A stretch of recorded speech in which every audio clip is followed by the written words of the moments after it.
Bismillahirrahmanirrahim. Assalamualaikum warahmatullahi wabarakatuh. Innal hamdalillah nahmaduhu wa nasta'inuhu wa nastaghfiruh wa natubu ilaihi wa na'udzu billahi min shururi anfusina wa min sayyiati a'malina. May yahdihillahu fala mudilla lahu wa may yudlil fala hadiyalah. Asyhadu an la ilaha illallah wahdahu la syarika lahu wa asyhadu anna Muhammadan abduhu wa rasuluhu sallallahu alaihi wa ala alihi wa sahbihi wa sallam taslima mazida amma ba'd. Pada video ini saya akan menjelaskan tentang perlindungan terhadap pihak yang memiliki perjanjian damai dengan umat Islam, pengertian akad zimmah, serta konsep jizyah dalam hukum Islam di pertemuan ke-9. 1. Perlindungan bagi ahlul hudnah. Ahlul hudnah adalah pihak non-muslim yang memiliki perjanjian damai dengan kaum muslimin. Apabila perjanjian damai telah dibuat, maka kaum muslimin wajib menghormati dan menjaga keamanan mereka dari gangguan yang berasal dari wilayah Islam.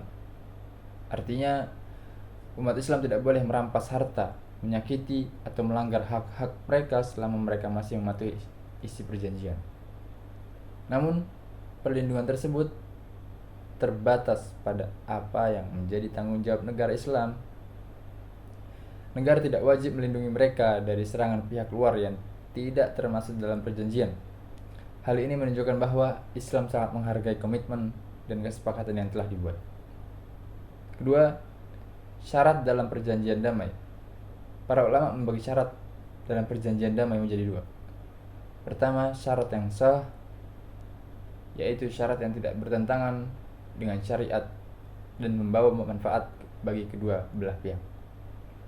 Contohnya, bantuan tertentu kepada kaum muslimin ketika diperlukan, kesepakatan keamanan, ketentuan yang mendukung terciptanya perdamaian. Kedua, syarat yang tidak sah, yaitu syarat yang bertentangan dengan syariat Islam. Contohnya, mengembalikan perempuan muslim kepada pihak musuh, menyerahkan senjata kaum muslimin kepada musuh, memberikan bantuan yang membahayakan umat Islam. Syarat seperti ini tidak boleh dipenuhi karena bertentangan dengan prinsip syariat. Ketiga, pengertian akad zimmah. Zimmah secara bahasa seperti perjanjian atau jaminan.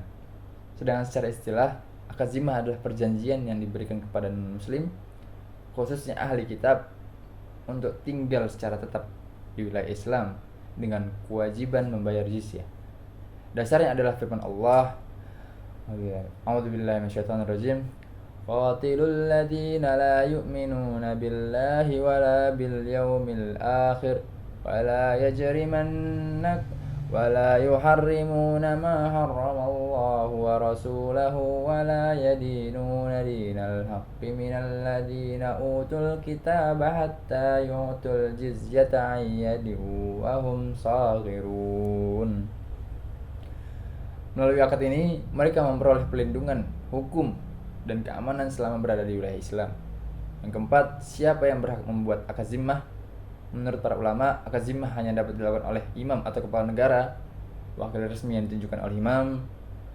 Hal ini karena akad zimmah menyangkut kepentingan negara dan hubungan dengan masyarakat non-muslim secara luas.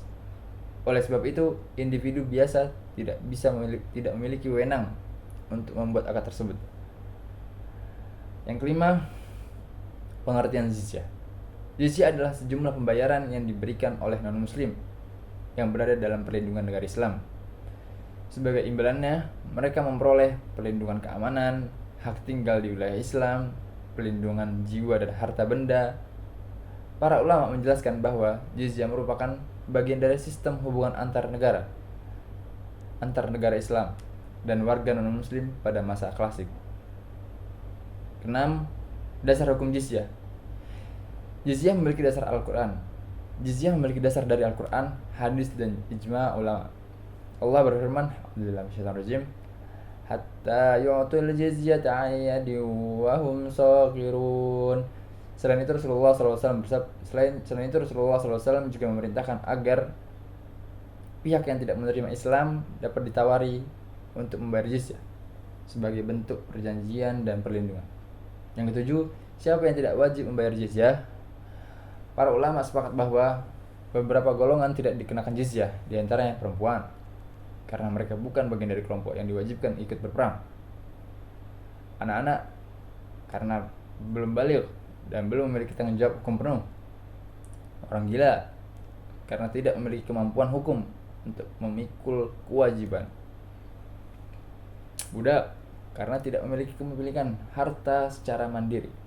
Selain itu, terdapat perbedaan pendapat mengenai orang tua renta, orang cacat, berat, dan mereka yang tidak mampu berperang. Sebagian ulama membebaskan mereka dari jizyah, sedangkan lainnya tetap mewajibkannya.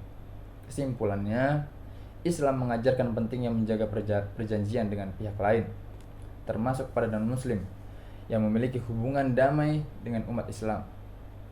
Mereka berhak memperoleh perlindungan selama mematuhi perjanjian yang telah disepakati.